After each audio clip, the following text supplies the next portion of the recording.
छत्रपती शिवाजी महाराज हे नाव ऐकलं की आपल्या डोळ्यासमोर उभा राहतो तो एक महान योद्धा, बरोबर? पण आज आपण त्यांच्या तलवारीच्या पलीकडे पाहणार आहोत. त्यांच्या नेतृत्वाला, त्यांच्या विचारांना जवळून समजून घेणार आहोत. बघा, ही एकच ओळ महाराजांची केवळ योद्धा असण्याची प्रतिमा पूर्णपणे बदलून टाकते. त्यांचा खरा पाया विचार होता. चला मग याच वैचारिक पायावर आजचा हा प्रवास सुरू करूया. तर आपला पहिला टप्पा आहे विचारांचे राजे. इथे आपण हे पाहणार आहोत की महाराजांची खरी ताकद त्यांच्या तलवारीमध्ये नव्हती, तर ती होती त्यांच्या डोक्यात, त्यांच्या विचारांमध्ये. म्हणजे काय? तर त्यांची प्रत्येक कृती, प्रत्येक निर्णय हा रयतेच्या भल्यासाठी होता, त्यांच्या वेदनेतून जन्माला आलेला होता. म्हणूनच प्रत्येक संघर्षाच्या आधी विचार होता, बुद्धीचा वापर होता. मग पुढचा टप्पा येतो स्वराज्याच्या साम्राज्याकडे टाकलेलं पहिलं पाऊल. पाहूया तो क्षण जेव्हा एका मोठ्या विचाराला कृतीत आणलं गेलं. विचार करा, अवघं 16 वर्षांचं वय आणि बलाढ्य आदिलशाहीचा किल्ला जिंकला. पण तोरणा जिंकणं म्हणजे फक्त एक किल्ला मिळवणं नव्हतं. नाही, ते एका नव्या विचाराचं प्रतीक होतं. त्या एका घटनेने लोकांच्या मनात विश्वास पेरला की हो, आपणही राज्य करू शकतो. आणि यातून आपल्याला मिळणारा संदेश तर अगदी स्पष्ट आहे.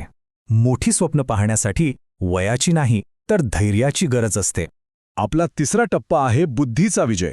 महाराजांनी नुसत्या ताकदीपेक्षा बुद्धीचा वापर कसा केला, चला याची 2 जबरदस्त उदाहरणं बघूया.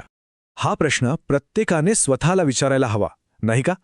कारण याच प्रश्नाच्या उत्तरात अफजल खानासोबतच्या भेटीचं सगळं रहस्य दडलेलं आहे. हा सामना खरं तर 2 वेगवेगळ्या शक्तींचा होता.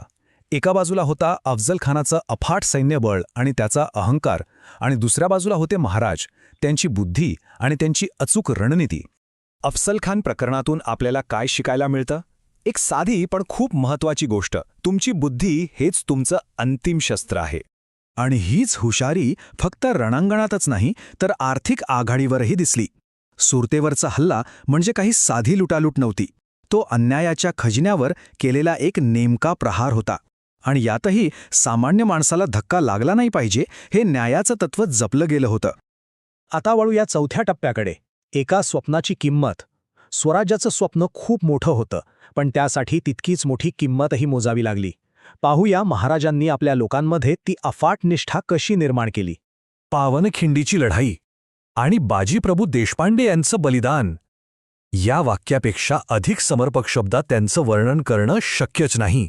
आणि लगेचच आपल्या डोळ्यासमोर उभे राहतात तानाजी मालुसरे. त्यांचे हे शब्द, ते सांगतात की त्यांच्यासाठी कर्तव्य हे स्वतःच्या भावनांपेक्षा कितीतरी पटीने मोठं होतं. या सगळ्या बलिदानाच्या कथांमधून एकच गोष्ट सिद्ध होते, ध्येय हे कोणत्याही एका व्यक्तीपेक्षा नेहमीच मोठं असतं. आपला 5वा आणि एक अत्यंत महत्त्वाचा टप्पा, राजाचा संयम. आता आपण पाहणार आहोत आग्र्याहून सुटकेची ती नाट्यमय कथा. ही कथा म्हणजे संयम आणि भावनिक बुद्धिमत्तेचा एक जबरदस्त धडा आहे. ही सुटका काही एका क्षणात घडलेली गोष्ट नाही. आधी कैद, अपमान, पण महाराजांनी संयम नाही सोडला. त्यांनी शांतपणे औरंगजेबाच्या दरबाराची प्रत्येक गोष्ट न्याहाळली, तिथल्या कमकुवत बाजू शोधल्या, एक हुशार योजना आखली आणि मगच योग्य वेळी डाव साधला. हा विजय होता संयमाचा, निरीक्षणाचा. तर मग आग्र्याचा प्रसंगातून मिळणारा सर्वात महत्त्वाचा धडा कोणता? तो हाच की मोठ्या संकटाच्या वेळी राग नाही, तर संयम कामी येतो. आता शेवटचा टप्पा, आयुष्यभराची शिकवण. आत्तापर्यंत आपण जे काही पाहिलं त्या सगळ्या धड्यांना एकत्र करून पाहूया की महाराजांचे विचार आजही आपल्यासाठी इतके महत्त्वाचे का आहेत. तर मग एका नेत्याची सर्वात मोठी ताकद कोणती असते? उत्तर आहे लोकांचा विश्वास. महाराजांचा राज्याभिषेक म्हणजे फक्त डोक्यावर मुकुट घालण्याचा सोहळा नव्हता. तो मुकुट म्हणजे रयतेने त्यांच्यावर आधीच दाखवलेल्या अफाट विश्वासाचं एक प्रतीक होतं. महाराजांच्या नेतृत्वाचं सार जर काढायचं झालं तर ते या 4 सूत्रांमध्ये सापडतं. बोलण्यात संयम, कृतीत आत्मविश्वास, निर्णयात धैर्य आणि यश मिळाल्यावर नम्रता. ही सूत्र म्हणजे आजच्या कोणत्याही नेत्यासाठी एक आदर्श आचारसंहिताच आहे.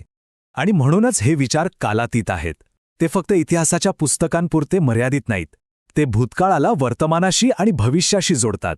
हा विचार पुन्हा एकदा हेच अधोरेखित करतो की जो कोणी ही तत्त्व आपल्या आयुष्यात वापरेल तो यशस्वी होऊ शकतो. महाराजांचा वारसा हा प्रेरणा देणारा आहे भविष्यासाठी. आणि शेवटी हा एक विचार करायला लावणारा प्रश्न.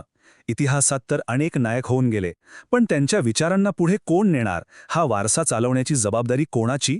खरं तर ही शिकवण पुढे नेण्याची क्षमता आपल्यापैकी